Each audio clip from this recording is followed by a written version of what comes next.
नमस्कार। आज की कहानी है कुहासा। मेडिकल में प्रवेश के साथ ही मेरा और रेणु दीदी का चोली दामन का साथ छूट गया।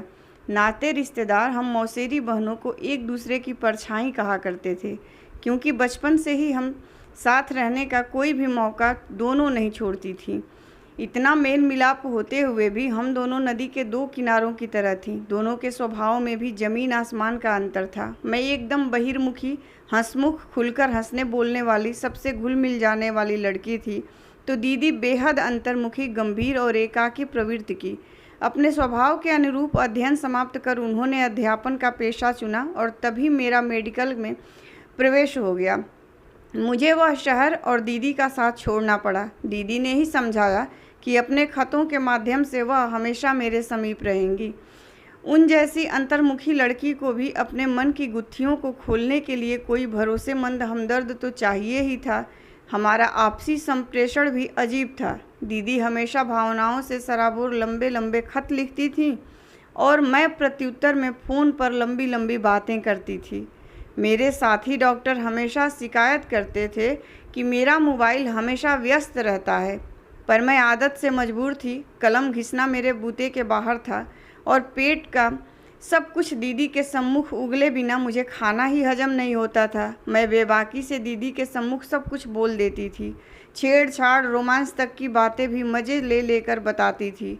बताती तो दीदी भी सब कुछ थी अपने खतों में, लेकिन उनकी शैली जुदा थी। प्याज की परतें जैसे धीरे धीरे उतर रही हों, वैसे ही खतों में वे खुलती चली जाती थीं। उनके खत मेरे लिए ज़िंदगी के सबसे बड़े आकर्षण होते थे। आरंभ से लेकर अंत तक भूखी आंखों से जब तक पूरा न निगल लेती, चैन नहीं पड़ता था।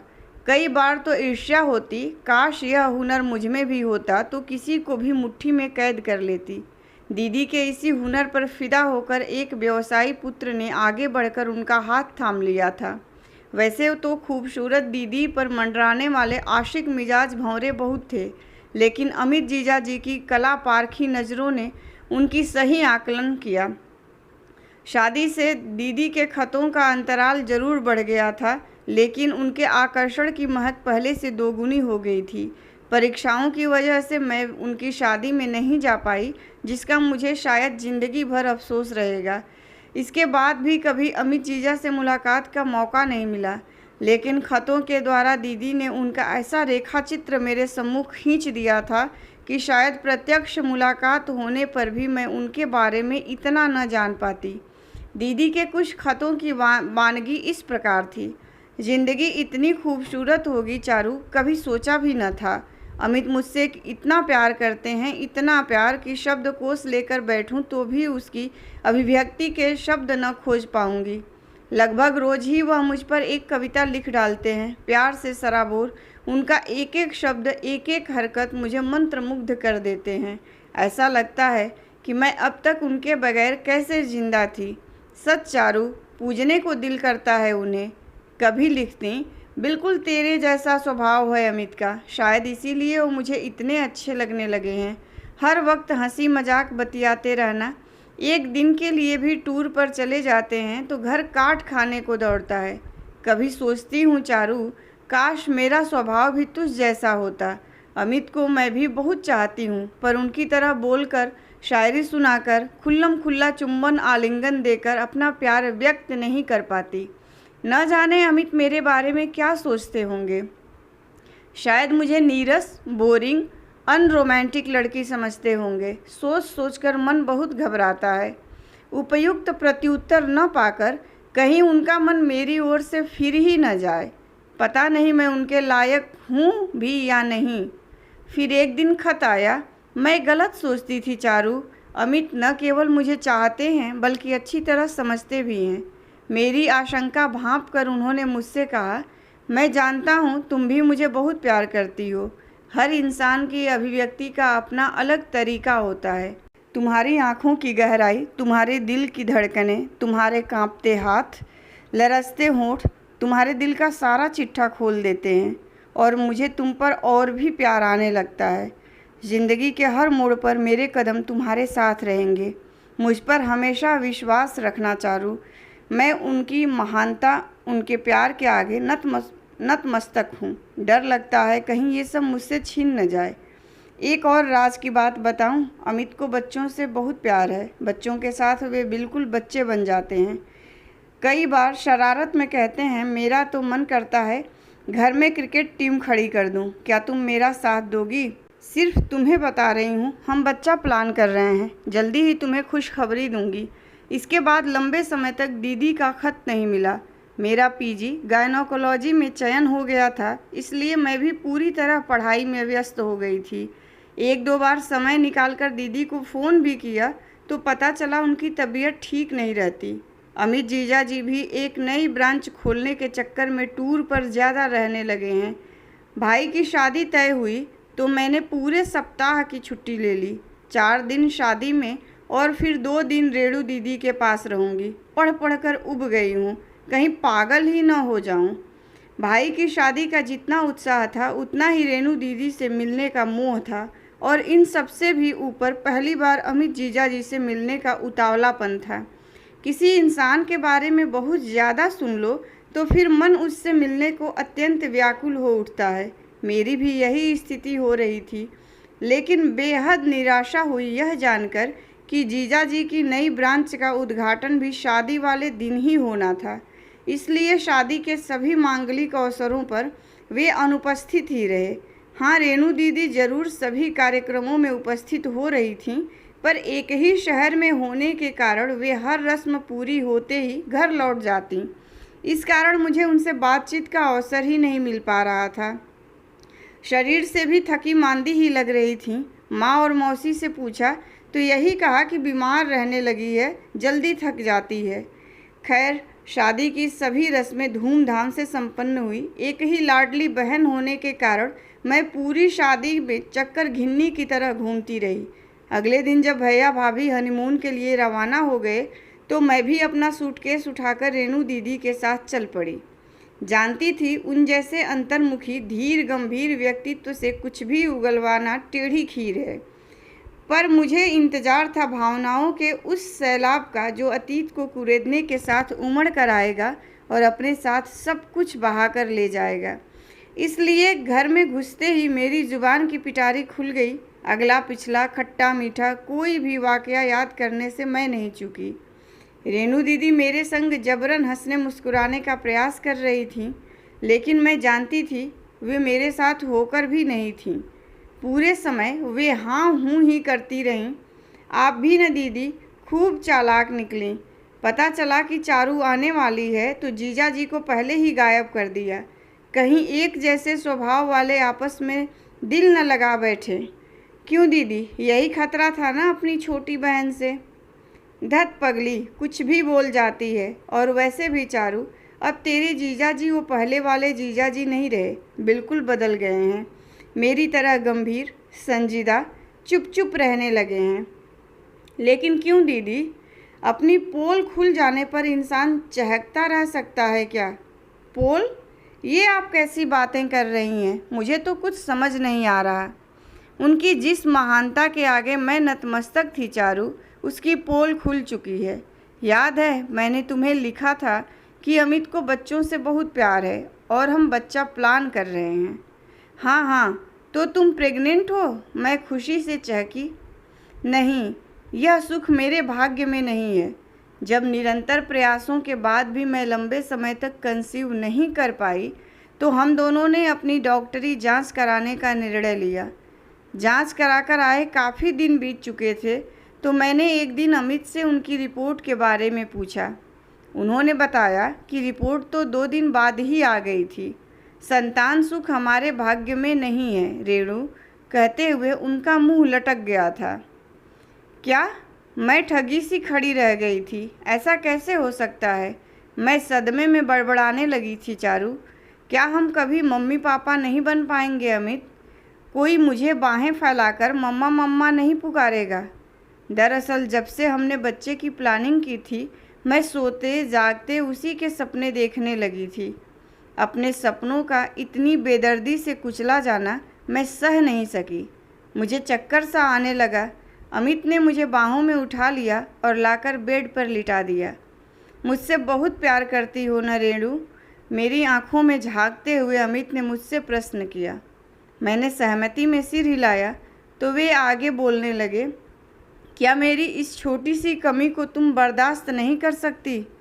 एक पल को मुझे ऐसा लगा चारू, मानो मेरे आसपास सैकड़ों बम फट गए हों। उन आँखों की याचना और स्वर की वेदना ने मुझे हिलाकर रख दिया। मैंने अपने दिल को कड़ा किया और अमित का मुंह अपने सीने में छुपा लिया। जिंदगी में पहली बार मैंने अमित को इतना टूटते हुए देखा था। अमित अपनी कमजोरी की वजह से हीनता का शिकार न हो जाएं, इसलिए मैं अपने दिल का दर्द उनके सामने जाहिर नहीं होने देती थी। अब तक अमित की महानता मुझ पर हावी थी। पहली बार मुझे महानता दिखाने का मौका मिला था। मैं चाहती थी कि अमित मुझसे याचना करें कि मैं दूसरी शादी कर लूं या नियोग या कृत्रिम गर्भाधान या ऐसा ही कोई उपाय कर मां बनने का गौरव पालूं। मैं दीदी को अविश्वास से घूरने सी लगी। क्या आप सचमुच ऐसा चाहती हैं दीदी? नहीं चारू, मेरी सोच इतनी संकीर्ण नहीं है, लेकिन अमित ऐसा आग्रह तो कर सकते हैं। फिर मना करके आप अपनी महानता प्रदर्शित करना चाहती हैं। झूठ नहीं बोलूँगी चारू, शायद मैंने ऐसा ही कुछ चाहा था, और यदि मैंने ऐसा चाह भी लिया तो क्या गलत किया? मैं भी इंसान हूँ, आखिर कब तक सामने वाले की महानता का बोझ उठाऊँ? मुझे लगा मानो मैं मनोचिकित्सा शास्त्र के किसी गहन चक्रव्यूह में फंस गई हूँ। रेणु दीदी की मन स्थिति सचमुच विचित्र और अचंभित करने वाली थी। उन्हें ऐसा कहने के लिए उकसाने हेतु मैं कई बार उनके सामने बच्चे की कमी का रोना भी लेकर बैठ जाती, लेकिन वह बेहद संयम से मुझे ही समझाने लग जाते कि हमारे भाई बहनों के बच्चे भी तो हमारे ही बच्चे हैं रेणु। उन पर, अपने आसपास के बच्चों पर अपनी ममता लुटाओ। इस देश में संतान के लिए तरसने वालों से ज़्यादा संख्या ममता के लिए तरसने वाले बच्चों की है। जिंदगी में बच्चे बहुत कुछ होते हुए भी सब कुछ तो नहीं होते ना। तुमने कितने ही निसंतानों को सुखी संपन्न जीवन जीते देखा होगा, तो कितने ही संतान वालों को नरक सा जीवन जीते भी देखा होगा। इसलिए जो हमारे नसीब में है उसे लेकर क्यों परेशान हो? चारू, मैं हैरान रह जाती। क्या यह वही इंसान है जो बच्चों पर जान छिड़कता था, घर में क्रिकेट टीम खड़ी करने की बात करता था? पर तुम्हें तो बच्चों से इतना प्यार है, मैं टटोलती। हाँ था, अब भी है, पर तुमसे ज़्यादा नहीं। हाँ, यदि तुम चाहो तो तुम्हारी खुशी के लिए हम बच्चा गोद ले सकते हैं। नहीं अमित, अपना खून तो अपना ही होता है, पराया खून वह खुशी नहीं दे सकता।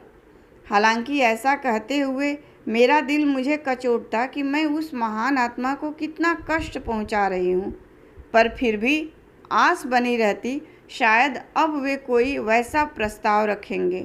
पर प्रत्युत्तर में उनकी ठंडी निश्वास मुझे अंदर तक चीर जाती। महानता की मूर्ति खोखले आदर्शवाद का पुतला लगने लगती। मेरी वही आंखें जो पहले उनके प्यार के विश्वास से लबालब भरी नजर आती थीं, अब निरादर और अवहेलना के भाव दर्शाने लगी। मैं लाख अपने भावों को छुपाने का प्रयास करूं, लेकिन अमित मेरी हर धड़कन, हर नज़र पहचानते हैं। अब तो मैं छुपाने का प्रयास भी नहीं करती। मेरी नफ़रत के बावजूद वे मुझे अब भी बहुत प्यार करते हैं, पर शायद मेरे तेवर देखकर पहले की तरह खुलकर प्रदर्शन नहीं कर पाते। उनकी उपस्थिति में मैं असहज महसूस न करूं, इसलिए ज़्यादा से ज़्यादा वक्त टूर के बहाने घर के बाहर रहते हैं। मेरे लिए यह स्थिति और भी दमघोंटू है। मैं खुद ही नहीं समझ पा रही हूँ चारू कि मैं चाहती क्या हूँ। अंदर ही अंदर घुट रही हूँ मैं। चारों ओर कुहासा सा नज़र आता है। सब समझते हैं मेरी तबीयत ठीक नहीं है, लेकिन यह तन से ज़्यादा मन का रोग है। सच्चाई जल्द ही सबके सामने आ जाएगी। रेणु दीदी मेरे लिए सहानुभूति की पात्र थीं। मैं देर तक उन्हें समझाती रही। शाम को खाना खाकर टहल रहे थे कि दीदी को अचानक तेज पेट दर्द होने लगा। मैंने उन्हें उनकी डॉक्टर के पास ले जाना ही उचित समझा। दीदी के इशारे पर मैंने दराज से उनकी केस फाइल निकाली और उन्हें डॉक्टर के पास ले गई। डॉक्टर जब तक अंदर उनका मुआयना कर रही, मैं उनकी फाइल, रिपोर्ट जीजाजी की रिपोर्ट आधी देखती रही। दीदी को कार में बिठाकर मैंने डॉक्टर से अपने शक की पुष्टि की। घर लौटते वक्त मैं विचारों के गहन जाल में उलझी रही। तड़के ही मुझे रवाना होना था। कहने सुनने के लिए बस आज की रात थी। कल जीजाजी भी आ जाएंगे। मेरी उनसे इस बार भी मुलाकात नहीं हो पाएगी। कल और रुक जाती तो अपने जीजाजी से मिल लेती। रात को पास पास लेटे तो दीदी ने बात छेड़ी। मैं चुप ही रही। क्या बात है, जब से डॉक्टर के यहाँ से लौटे हैं तू बहुत चिंतित है। क्या मुझे कैंसर वैंसर जैसी कोई बीमारी है? आपने कभी अपनी फाइल देखी है दीदी? नहीं, देख भी लूँ तो मैं क्या समझूँ डॉक्टरी भाषा। बता ना क्या हुआ है मुझे। कुछ नहीं, वह तो मामूली पेट दर्द ही था और नियमित माहवारी वालों को अक्सर हो जाता है। लेकिन अब जो सच मैं आपको बताने जा रही हूँ उसे ध्यान से सुनना और सुनने से ज़्यादा समझना। संतानोत्पत्ति में अक्षम जीजाजी नहीं, आप हैं। जीजाजी ने आपसे यह सच क्यों छुपाया? इसका मेरी समझ में तो एक ही कारण आता है कि वे आपसे बेइंतहा प्यार करते हैं और आपके दुख को कम से कमतर करना चाहते हैं। आप उनके प्यार को हमेशा महानता के तराजू में ही तौलती रहीं। कभी उनकी महानता में छुपे प्यार को पहचानने का प्रयास ही नहीं किया। तभी तो उनका निश्चल प्यार भी आपको बोझ लगने लगा। बच्चे की कमी तो आप फिर भी दूर कर लेंगे, लेकिन इतना प्यार करने वाला पति यदि आपने अपनी नासमझी से खो दिया तो फिर नहीं पा सकेंगी। तड़के जब मैं रवाना होने लगी तब अंधेरा सा छाया हुआ था, पर दीदी के चेहरे पर उभर रही उम्मीद की चमक बता रही थी कि नए प्यार का सूरज उगने वाला है और कुहासा छटने में अब देर नहीं है। धन्यवाद। कहानी पसंद आई हो तो लाइक कीजिए, शेयर कीजिए, प्लीज़ मेरे चैनल को सब्सक्राइब कीजिए।